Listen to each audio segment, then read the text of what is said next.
Hi friends, நான் உங்கள் Sumathi. Welcome to Pattu's food zone. இன்றைக்கி நம்ம ரொம்பவே டேஸ்டியாக டிஃப்ரெண்ட்டாக க்ரீமியாக மரவள்ளிக்கிழங்கு பாயாசம் எப்படி பண்ணுறதுன்னு தான் பார்க்க போகிறோம். கண்டென்ஸ் மில்க்கோ திக் க்ரீமோ எதுவும் யூஸ் பண்ணாமல் மரவள்ளிக்கிழங்கு பாயாசத்தை 5 நிமிஷத்தில் சிம்பிளாக எப்படி பண்ணுறதுன்னு பார்த்துடலாம். நிறைய இன்ஃபர்மேஷன் சொல்லியிருக்கேன், ஸோ வீடியோ ஸ்கிப் பண்ணாமல் பாருங்கள். நீங்கள் நம்ம சேனலை இப்போ தான் ஃபஸ்ட் டைம் பார்க்குறீங்கன்னா சேனலை சப்ஸ்கிரைப் பண்ணிவிட்டு கூடவே பெல் ஐக்கானை கிளிக் பண்ணி ஆல் ஆப்ஷனை சூஸ் பண்ணிக்கோங்க.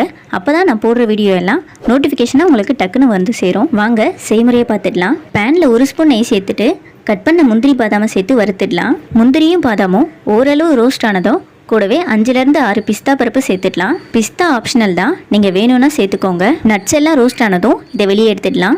இதே நெய்யில் நம்ம சீவல்ல துருவன மரவள்ளிக்கிழங்கு சேர்த்துடலாம். இது 200 கிராம் அளவு இருக்குது. மரவள்ளிக்கிழங்கு சேர்க்கறதுக்கு முன்னாடி ஒரு கப்பில் அளந்து சேர்த்துக்கோங்க.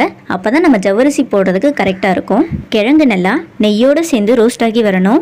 3 நிமிஷத்துலேயே கிழங்கு நல்லா வருந்து கலர் மாதிரி வரும். பாருங்கள், இந்தளவுக்கு வருந்ததும் அடுப்பு ஆஃப் பண்ணிவிட்டு இதை வேற ஒரு பவுலுக்கு மாற்றிடலாம். நெய்யில் மரவள்ளிக்கிழங்கு வறுத்ததுனால ஸ்மெல் ரொம்பவே சூப்பராக இருக்குது. இது இருக்கட்டும்.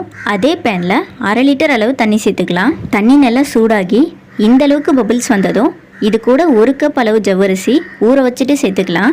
நீங்கள் மரவள்ளிக்கிழங்கு எந்த கப்பில் எடுத்தீங்களோ அதே கப்பால் 1 கப் ஜவ்வரிசி சேர்த்துக்கோங்க.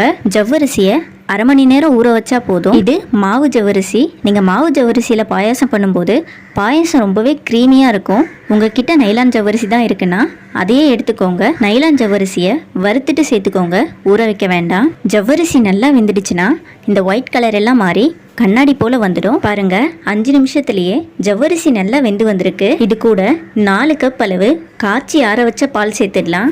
எந்த கப்பால் ஜவ்வரிசி மரவள்ளிக்கிழங்கும் அளந்தீங்களோ அதே கப்பால் 4 கப் பால் சேர்த்துக்கோங்க. இது கூடவே நம்ம நெய்யில் வறுத்து வச்ச மரவள்ளிக்கிழங்கு சேர்த்துடலாம். நீங்கள் அப்படியே சேர்க்காம மரவள்ளிக்கிழங்கு உதிர்த்துட்டு கூட சேர்த்துக்கோங்க. 5 நிமிஷத்துக்கு பால்லையே கிழங்கு நல்லா வேகணும். சூடான பால் சேர்க்க வேண்டாம். காய்ச்சி ஆற வச்சதுக்கப்புறம் பால் சேர்த்துக்கோங்க. கிழங்கு நல்லா வெந்து இந்த அளவுக்கு கெட்டியாகி வந்ததும் இது கூட சர்க்கரை சேர்த்துடலாம். நீங்கள் ஸ்டார்டிங்கில் மெஷர்மெண்ட்டுக்கு எந்த கப் எடுத்தீங்களோ அதே கப்பில் 1/2 கப் அளவு சர்க்கரை சேர்த்துக்கோங்க, கரெக்டாக இருக்கும்.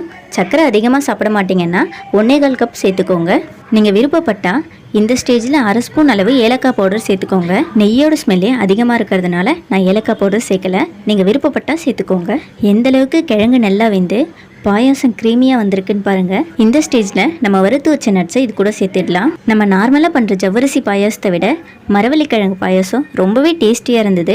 மறக்காமல் நீங்களும் ட்ரை பண்ணி பாருங்கள். பாதாம் முந்திரி சேர்த்துட்டு 1 நிமிஷத்துலேயே நம்ம அடுப்பு ஆஃப் பண்ணிடலாம். பாருங்கள், எடுத்து ஊற்றும் போதே எந்த அளவுக்கு க்ரீமியாக இருக்குது. பாயாசத்தை பார்க்கும்போதே நாக்கில் எச்சி ஊற அளவுக்கு இருக்குது. இதே போல் நீங்களும் செஞ்சு பார்த்துட்டு எப்படி வந்திருக்குன்னு மறக்காமல் கமெண்ட் செக்ஷனில் கமெண்ட் பண்ணுங்கள். வீடியோ பிடிச்சிருந்தா லைக் பண்ணிவிட்டு கூடவே சப்ஸ்கிரைப் பட்டனும் கிளிக் பண்ணிவிடுங்க.